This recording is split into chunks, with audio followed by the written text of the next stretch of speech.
கொல்ல பக்கம் போனா குதிரை, தெரு பக்கம் போனா தேரு.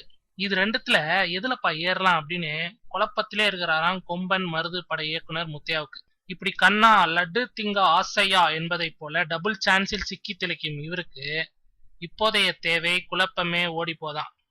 ஜாதி சண்டை, ஊர்கலவரம், உறவுமுறை வெட்டுக்குத்து என்று ஒரே டைப் கதைகளாக எடுத்து தள்ளினாலும் வசூல் விஷயத்துல படு கில்லாடியாக இருக்கிறது கொம்பன் முத்தையாவின் படங்கள்.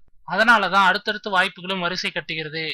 மருதுவுக்கு பின்னால் கூட விஷாலே கூட இவரை ரிப்பீட் பண்ண தயாராக இருந்த நேரத்துலதான் முத்தையாவை கொத்தாக கொத்தி கொண்டு போனார் சூர்யா. வேக வேகமாக போனாரை ஒளிய குறிப்பிட்ட படத்தின் பூஜை எப்பப்பா என்றே புரியாத நிலைமைதான் இந்த நிமிஷம் வரைக்கும். நடுவில் தான் அந்த அதிசயம் நடந்தது. கொம்பன் முத்தையாவை அழைத்து ஒரு விறுவிறுப்பான கதையை கேட்டாராம் விஜய். கேட்ட மாத்திரத்தில் டிக் அடித்ததாகவும் தெரிகிறது. முதல்ல சூர்யா படத்தை முடிச்சுட்டு விஜய் படத்திற்கு போவாரா அல்லது விஜய் படம் தான் ஃபர்ஸ்டா? நமக்கு மட்டும் இல்ல, இயக்க போற முத்தையாவுக்கே இருக்கிறதான் குழப்பம். என்னதான் பண்ணுவாரு பாவம்.